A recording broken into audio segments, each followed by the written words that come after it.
It's Lonebeard, only on HBG. Watch it Thursday night at midnight, only on HBG.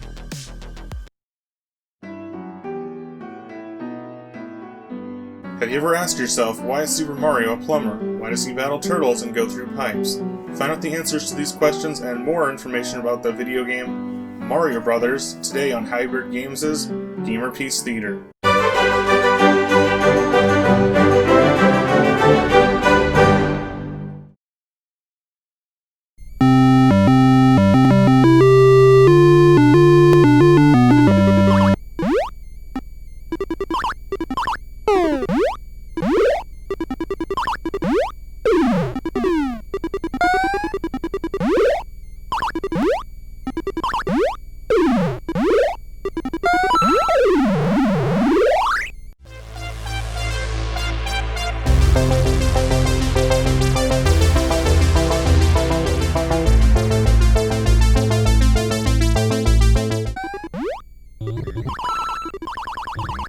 What is Mario Brothers, and what makes it a great arcade classic? Mario Brothers is a single-screen, platforming action game in an arcade style. You basically defeat enemies after enemies, collecting coins after coins on a single-screen experience. It's not like Super Mario Brothers, where you go from world to world, level after level. This pretty much stays on the same screen, we're just adding more enemies and stronger enemies and different enemy variations as the levels progress throughout the gameplay. Mario Brothers gets Mario one step closer to his gameplay style of Super Mario Brothers. Mario can now run around and jump freely, he can fall from a higher distance, he can jump around the enemies. While this game came out before Super Mario Brothers has some gameplay differences and character differences with the character Mario. So if you've played Super Mario Brothers or any of the later Mario games, and you know how Mario controls, in this game he's much more limited. For one example, he cannot jump on top of enemies. There's no jumping on the heads of enemies in this game. However, you have to hit them from underneath. Yeah, that's right, you have to jump up, hit your head or fist on the top of the platform that is above you. When you do that, you'll flip over the enemy, then you run up and kick them off the screen, and then you wait for the coin to appear to collect the coin and then complete the level. You'll know when you're on the last enemy of each phase or level when the enemy changes color and its pattern. Usually it becomes much faster and harder to reach.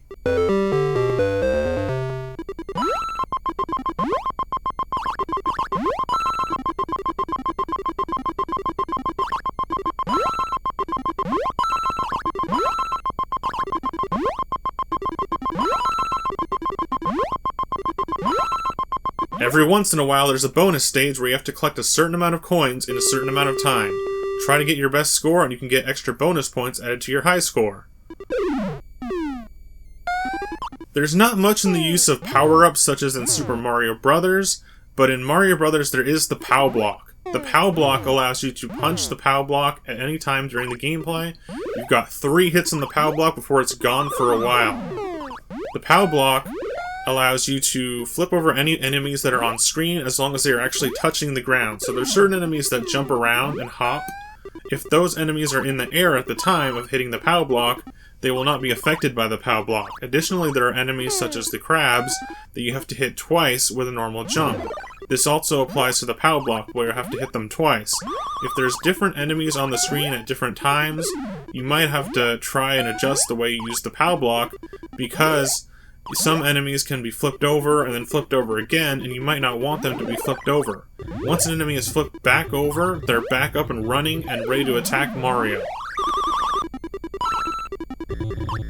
Now, the enemies in this game don't really have a AI or anything like that. They're not hunting down Mario or chasing after him directly, depending on where Mario is. They're all on a set pattern. They come out of the 2 pipes at the top of the screen, the left or the right, and these enemies have different patterns set for each type of enemy. Some enemies have different versions that are similarly in style and graphics of the same enemy, basically powered up versions of the same enemy, and they can move faster and give you more of a challenge. There's also ice enemies, which will make the ground turn into an ice platform if you don't stop them in time.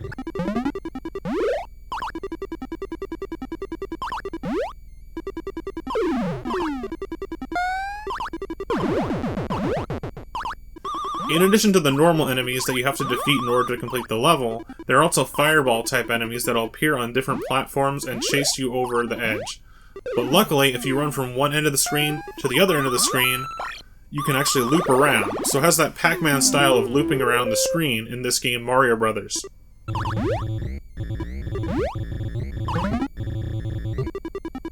And while the arcade original is probably the best way to play Mario Brothers, it has also been ported to the Nintendo NES, as well as the Atari 2600 and other consoles.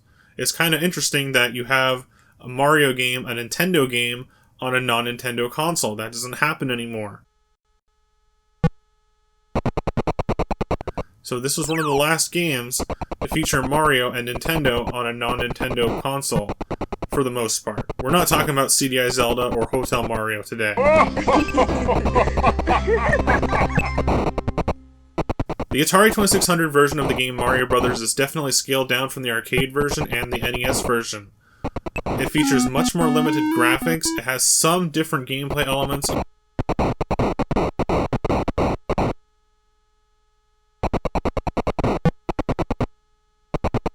but for the most part the gameplay holds up, and it's one of my favorite arcade ports on the Atari 2600. Unlike Nintendo's Donkey Kong, this one's actually really great. This is really all you need to play Mario Brothers is the joystick and a single button. You need the button to jump, and you need the joystick to move, and in ways this makes it a little bit closer to the arcade experience.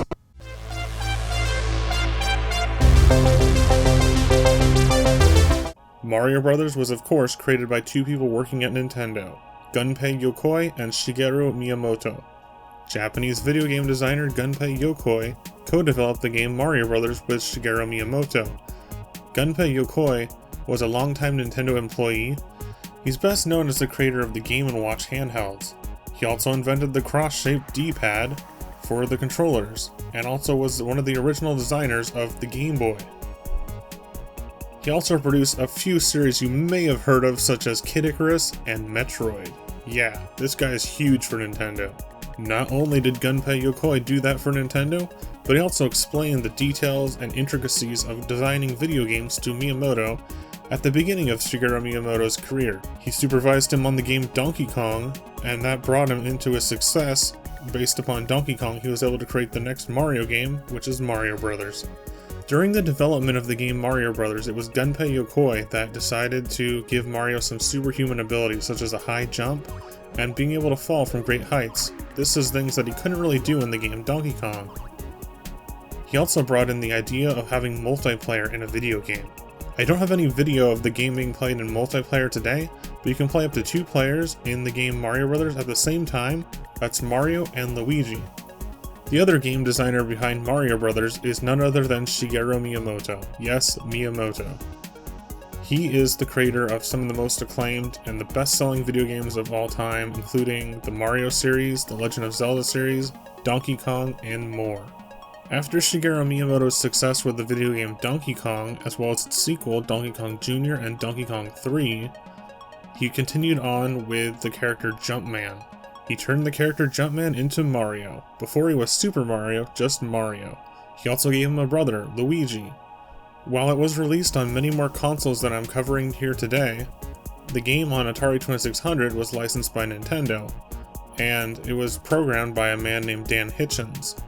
I don't know too much about Dan Hitchens, but he also programmed the game Berserk for the Atari 2600, which is another game that I really like. The game is set in the sewers of New York City, one of the first sewer levels in video games. The 2-player mode and some aspects of the gameplay of Mario Brothers were inspired by an earlier video game, Joust, and we've covered that on GamerPiece Theatre before. Joust and Mario Brothers also share similarities with the other Nintendo game, Balloon Fight, which was developed by Satoru Iwata. To today's modern video gamer, it may seem weird nitpicking between the different console versions of this arcade classic, because there are differences and variations between each console version of this arcade game. Even on the Nintendo NES itself, there are differences and it's inferior to the arcade original. And the Atari 2600 version of the game suffers even more than the Nintendo NES version. Aside from graphic detail, some specific things that are missing in the Nintendo NES version are the invisible floor bonus rounds and falling icicles later on. Nintendo has since ported the game Mario Bros. To various different consoles and other video games, sometimes including it as a minigame or an unlockable in certain games. One of the most famous examples of this is on the Nintendo NES video game Super Mario Bros. 3, where if two players clicked on each other on the world map, you could enter a battle arena style version of Mario Bros., where Mario and Luigi would battle it out to win items.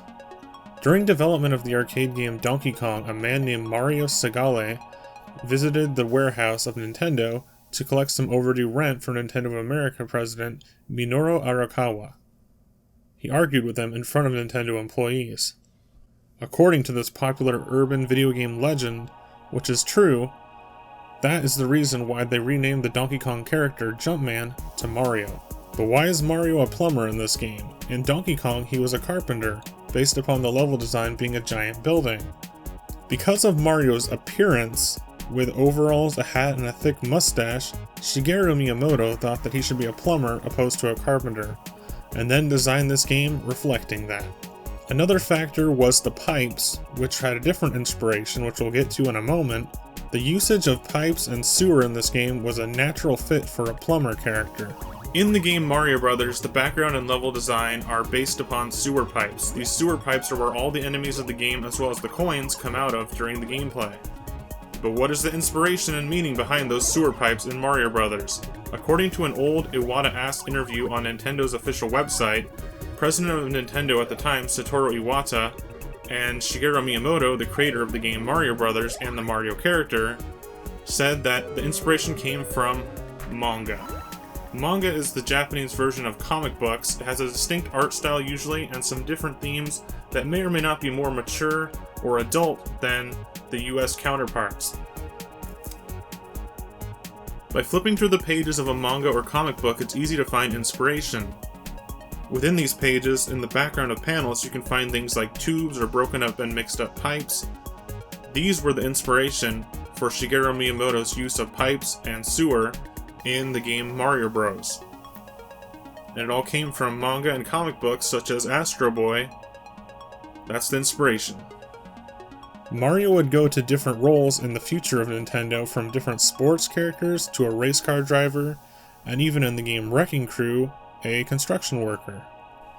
The legacy of Mario and Super Mario lives on to this day. Mario games are still being made for new Nintendo consoles, and games like Super Smash Bros., which feature Mario as their first character, have some inspiration directly from the game Mario Bros. When you're KO'd in any of the Super Smash Bros. Games, you are respawned, and that respawn animation is directly based on the respawning animation in the game Mario Bros.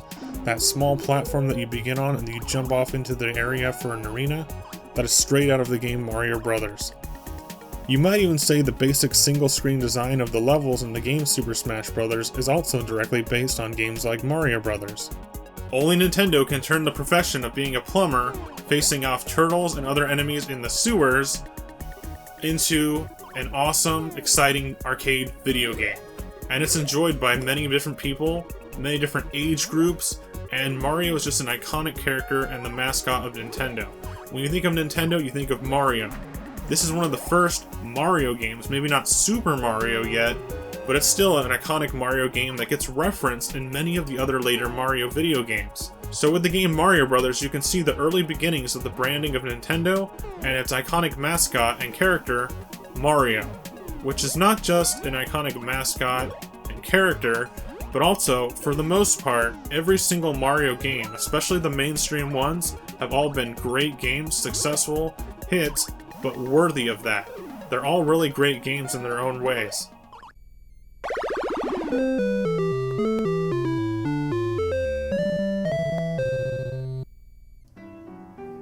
And that's all the time we have for today's GamerpiEce Theatre on Happy Beard Games. We checked out the arcade classic Mario Bros. From Nintendo on the Atari, the arcade, and the Nintendo NES. We learned lots of information about the game, the way the game plays, some backstory about the game itself, as well as some other information about this awesome arcade game from Nintendo. I highly recommend you check out Mario Bros. Next time you're at an arcade or on a Nintendo console. Alright everybody, thanks for watching Happy Beard Games' GamerpiEce Theatre. If you like this video, please be sure to leave a like, comment, and subscribe. You can also share it with your friends. And you can check me out on Instagram, Facebook, and Twitter as well as HappyBeardGames. Alright everybody, thanks for watching GamerPiece Theatre.